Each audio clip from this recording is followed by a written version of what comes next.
Donc, bonjour à tous. Je commencerai aujourd'hui en vous disant là, que je tiens vraiment à féliciter les gens du comté pour avoir suivi les consignes pendant la période de confinement.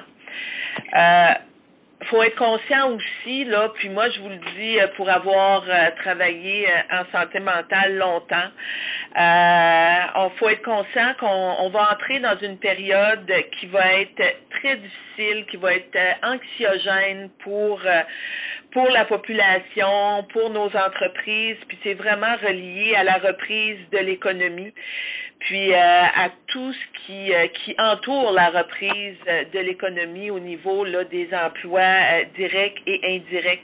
Et c'est pour ça que la semaine passée, le premier ministre faisait des annonces pour en santé mentale là, de l'ordre de 240 millions de dollars. C'est une période aussi où on doit vraiment faire preuve de bienveillance les uns envers les autres pendant cette période de déconfinement. Puis encore plus important, de respecter les règles pour faire en sorte que le déconfinement se passe le mieux possible. Parce que tant qu'on n'aura pas trouvé de vaccin pour la COVID, les risques d'éclosion demeurent. Et tous les efforts qu'on a faits pendant les 8 dernières semaines, on voudrait pas avoir à revenir en arrière. Donc, je peux vous dire que déjà, moi, au niveau de mon équipe, on a commandé chez Fred Design nos masques pour pouvoir être en mesure éventuellement, il va falloir ouvrir nos portes, nous aussi, et être en mesure de recevoir les gens. Donc, c'est important là ce qui se passe actuellement et je comprends très bien les gens d'être anxieux, d'avoir des questions. On n'a pas toutes les réponses là, peu importe qu'on soit au niveau des différents paliers de gouvernement municipal, provincial, fédéral, mais je peux vous assurer que tout le monde travaille ensemble pour faire en sorte que les choses se passent bien. J'aimerais vous dire aussi aujourd'hui qu'au niveau de l'agence, on a plus de 95 000 employeurs qui ont fait des demandes pour la subvention salariale d'urgence. Et toutes les demandes que nous avons reçues pendant la première semaine par le système de vérification automatisé vont être traitées aujourd'hui. Et puis toutes les demandes qui sont approuvées vont être acheminées pour les fins de versement demain. Et on s'attend à ce que les entreprises reçoivent les versements dans leur compte le 7 mai au plus tôt. Aussi, on a annoncé pour l'allocation canadienne pour enfants au mois de mai, les familles vont recevoir 300 $ de plus par enfant à la même date que le paiement qu'ils reçoivent habituellement au niveau de l'allocation canadienne aux enfants. Aussi, cette semaine, on va pouvoir donner plus d'informations concernant la prestation canadienne d'urgence pour les étudiants au niveau de l'application. On va avoir plus de détails à donner au cours de la semaine pour voir en sorte là, quand est-ce que les étudiants vont pouvoir appliquer. Puis peut-être en termes de chiffres au niveau de la PCU régulière, je peux vous dire qu'à partir du lundi 28 avril, ça a été plus de 7 260 000 personnes uniques qui ont fait là une demande à la PCU et depuis le 15 mars, c'est 25 650 000 $ qui ont été versés à des gens qui en avaient vraiment des gens qui en avaient besoin pour payer leur épicerie, payer leur loyer. Donc on continue d'être à l'écoute du milieu puis de travailler très fort là avec les différentes parties prenantes. Voilà, merci beaucoup pour cette allocution. Alors on va passer à la période des questions. Mirko, à toi la parole. Pas de questions, merci. Ça va aller. Hélène, c'est toi qui parle. OK. Alors, bonjour, Diane. Bonjour. Vous parlez d'anxiété. Les gens sont inquiets dans l'industrie de la capture en particulier. particulier, à moins d'une semaine de la mise à l'eau des cages. Les acheteurs leur disent aux pêcheurs qu'ils peuvent pas garantir qu'ils vont acheter pendant 9 semaines. Puis les appels se multiplient pour que le gouvernement fédéral annonce des mesures concrètes de soutien au secteur de la capture, en particulier la garantie que l'assurance emploi va être offerte, que les aides-pêcheurs, les mariniculteurs, les employés du secteur, bref, tout le monde aurait accès à l'assurance emploi, même si le nombre de semaines suffisant n'est pas atteint. Quand est-ce qu'on va annoncer, qu'est-ce que vous répondez? Moi, là, ce que je réponds aux gens, là, c'est premièrement, on est très conscient là de ce qui se passe actuellement. Je sais très bien là que les gens sont anxieux dans le secteur des pêches. Je peux vous dire c'est exactement la même chose qui se passe dans le secteur du tourisme aussi. Pour moi là, c'est ce qui est important là. Puis au niveau la ministre des Pêches aussi, la ministre Jordan est au courant de ce qui se passe. On continue de travailler très fort là pour puis de se préparer là. Puis on a des discussions sur le futur, sur ce qui s'en vient. Puis, en temps et lieu, il y a des annonces qui vont être faites. Pour moi, ce qui est important, c'est que la pêche reprenne. Des annonces en temps et lieu. Donc, ce que vous dites, c'est on va répondre présent au moment opportun.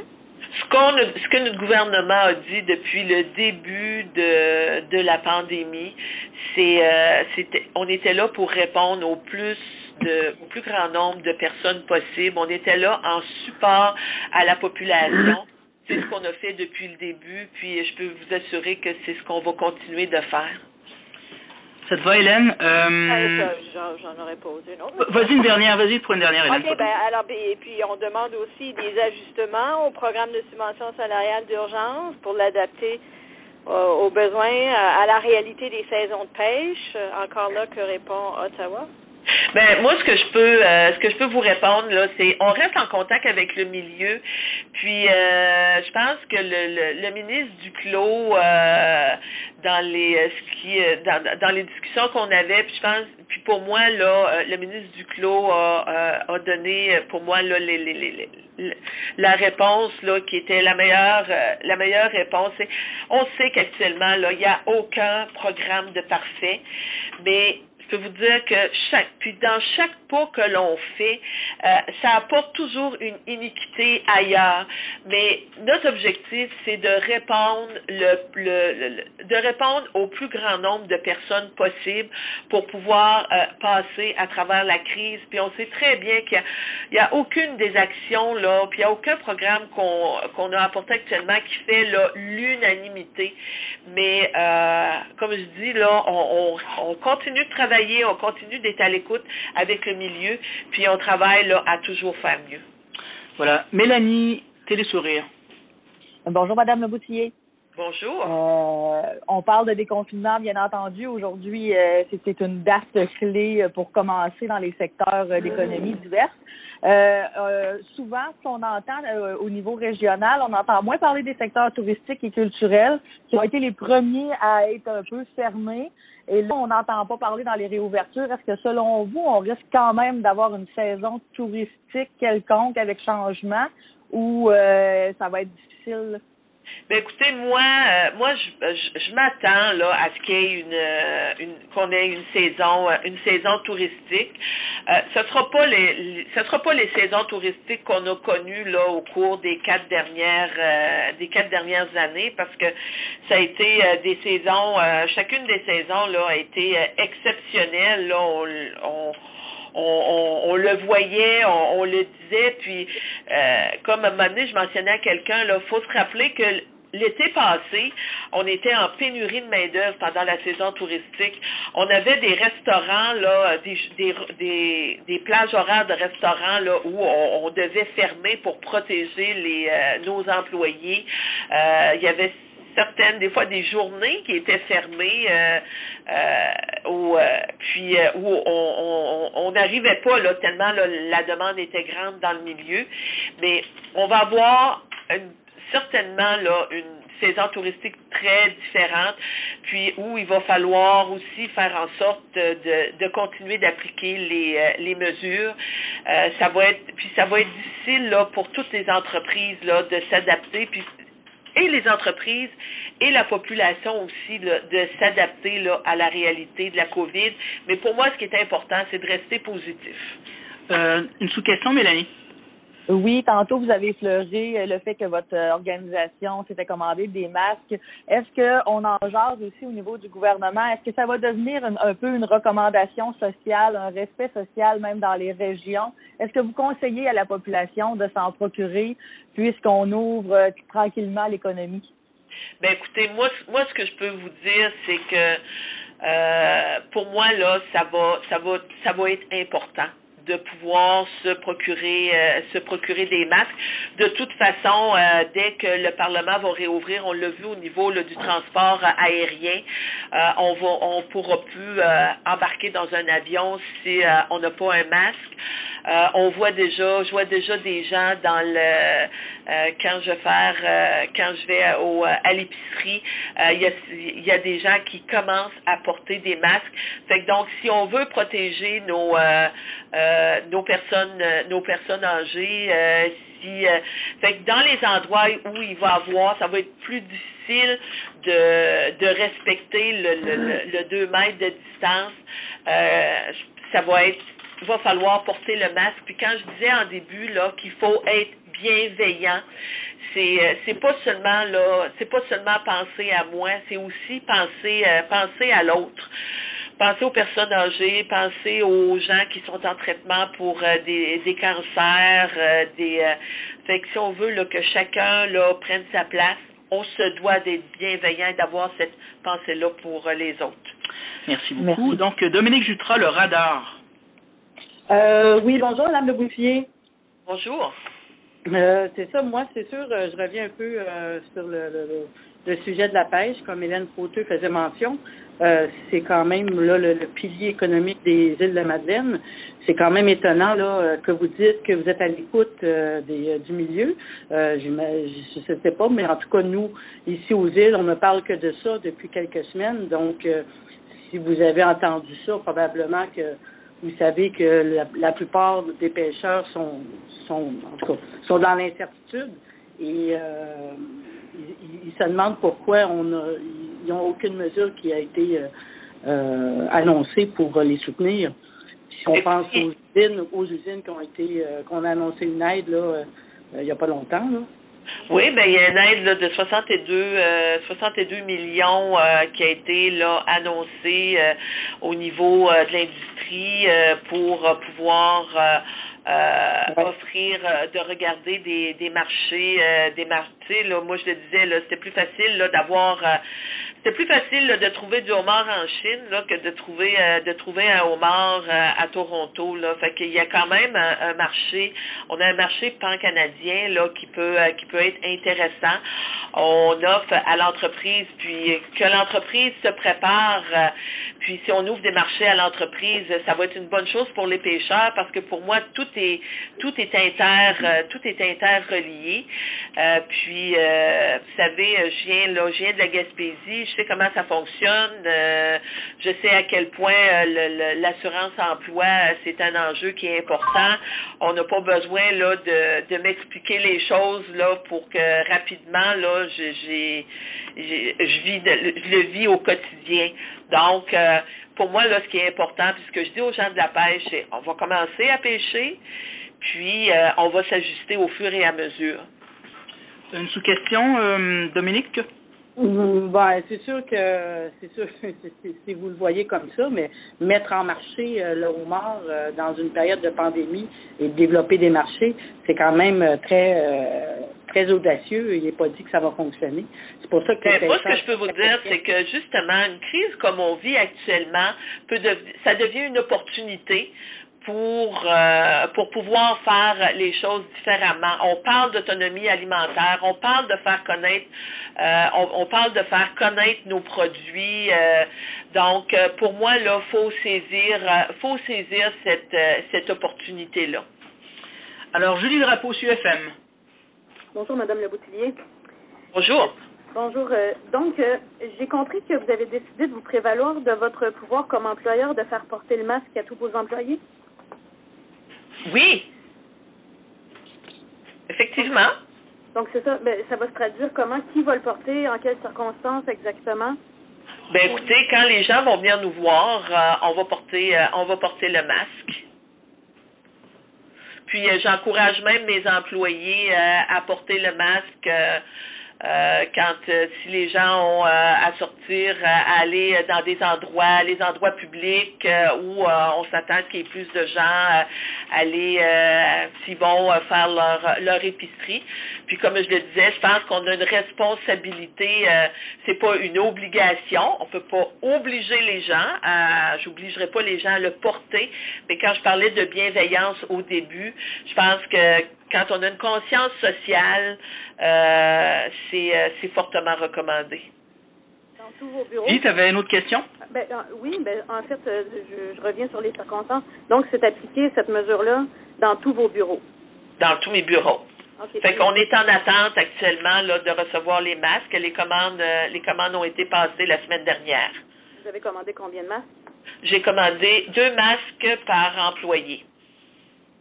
Puis, des masques disponibles aussi pour les visiteurs?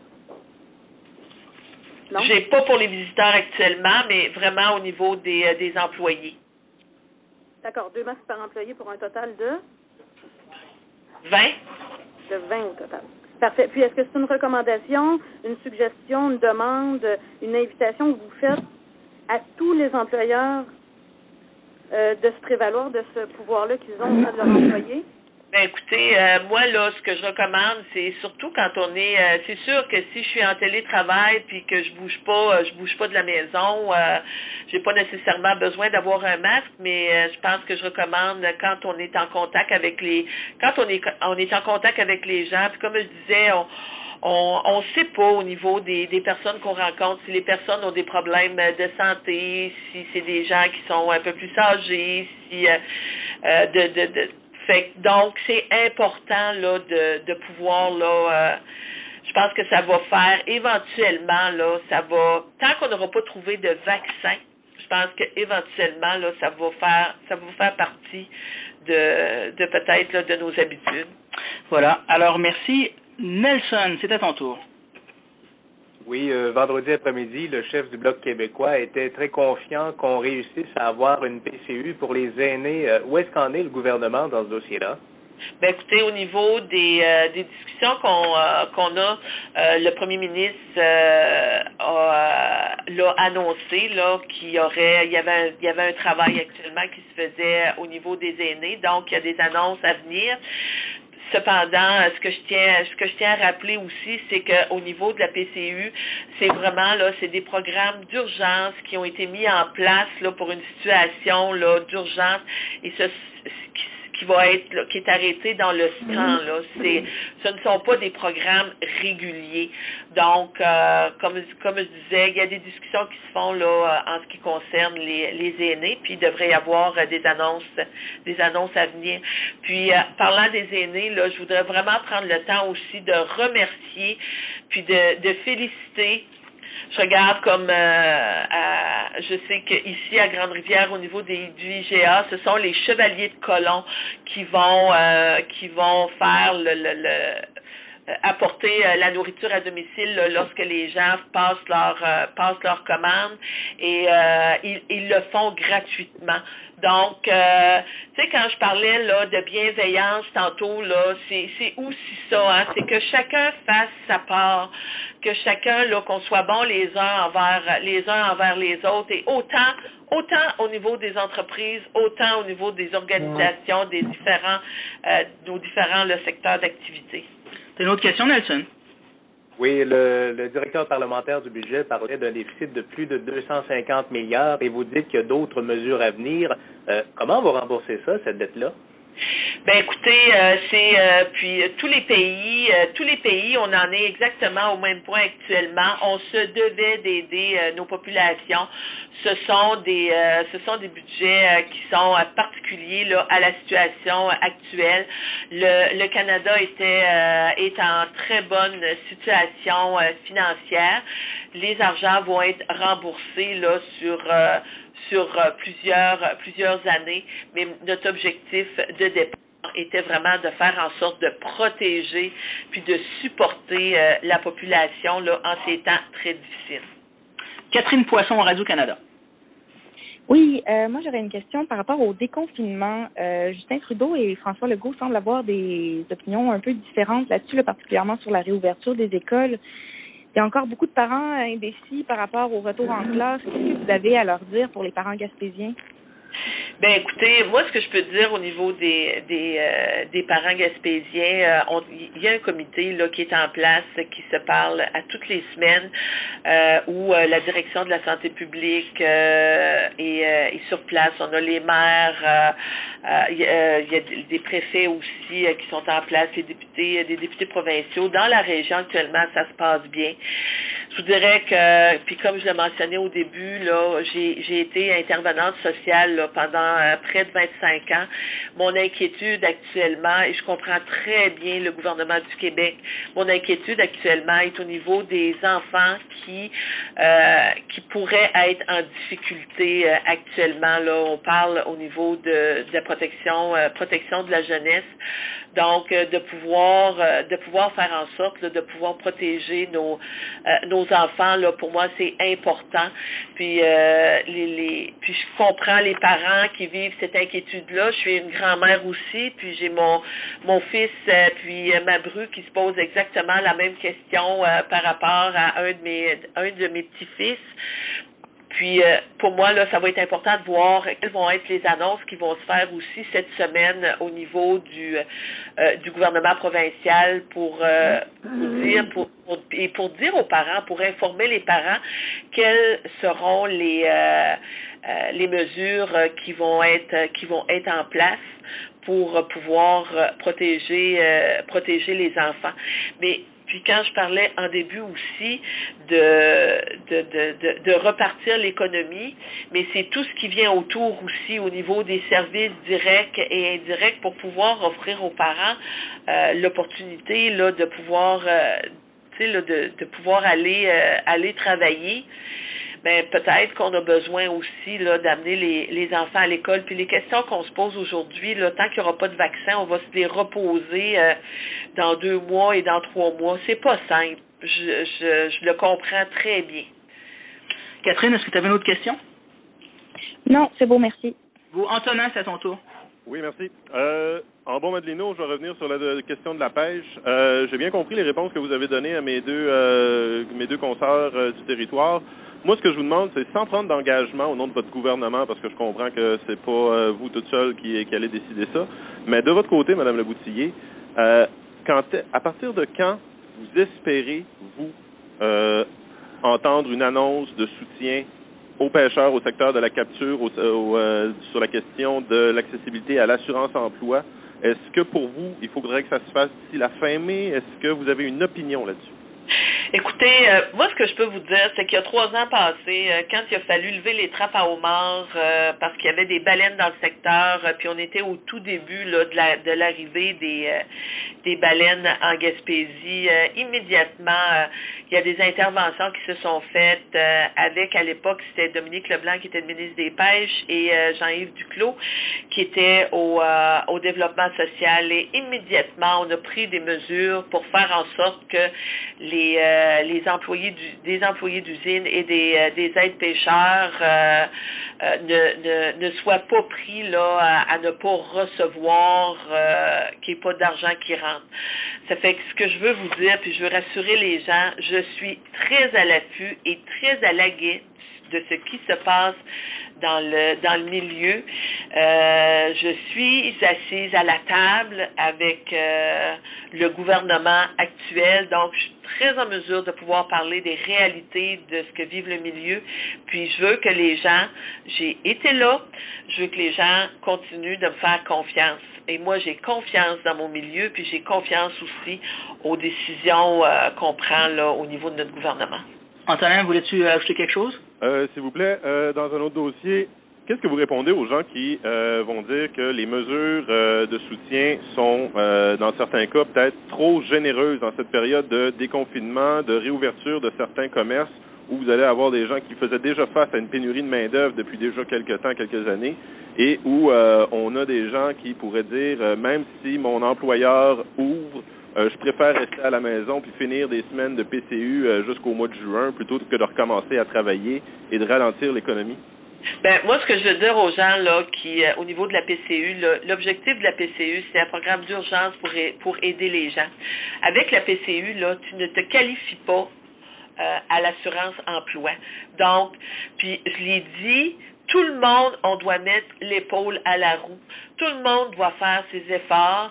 Puis, moi, là, j'espère, parce que nous, on a été de bonne foi, là, quand on a mis les programmes en place pour s'assurer, là, que le plus de gens possible ne soient pas, là, ne se retrouvent pas mal pris avec leur épicerie et avec le loyer. Fait que je m'attends aussi que les gens, là, comme je dis, mettent l'épaule à la roue et les gens soient de bonne foi et les gens travaillent. Que les gens soient assez amoureux de leur milieu, que les gens soient assez amoureux de leur comté pour mettre, là, comme je dis, là, mettre la main à la pâte, puis c'est parce que c'est tout le monde, c'est ensemble qu'on va réussir à s'en sortir. Gilles, à toi la parole. Je reviens un peu sur les pêches. La pêche du homard commence le 9 mai pour pas seulement 150 Gaspésiens et 325 Madelinots, mais pour 3500 pêcheurs dans toutes les maritimes. Il n'y a pas de prix présentement sur le marché. Que se passera-t-il si au bout de 3 jours, il débarque 8 millions de livres de homards sur le marché, sur les marchés, que les marchés ne le prennent pas? C'est ce qui risque d'arriver. C'est pour ça qu'on aimerait savoir quelle sera la rapidité d'intervention du gouvernement en pareille circonstance. Ben, moi, dans un premier temps, là, ce que je peux dire, c'est que le gouvernement, là, c'est pas nous, là, qui sommes le régulateur du marché.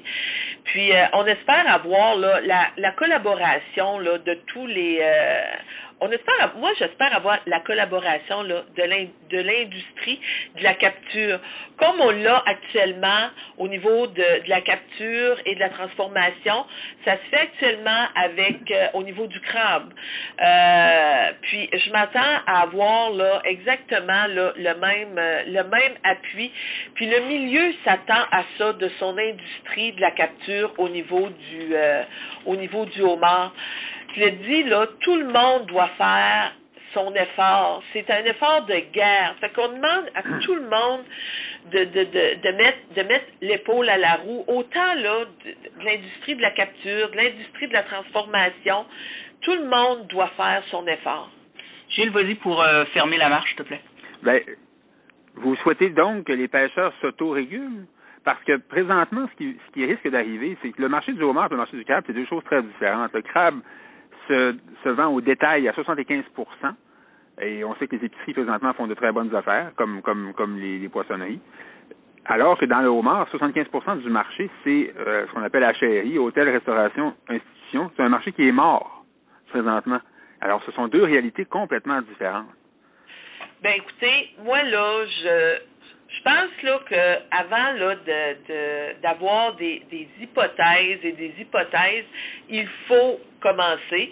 Puis on voit au niveau des pêcheurs, moi je le vois ici, les pêcheurs ont hâte de sortir, les trappes sont sur les quais.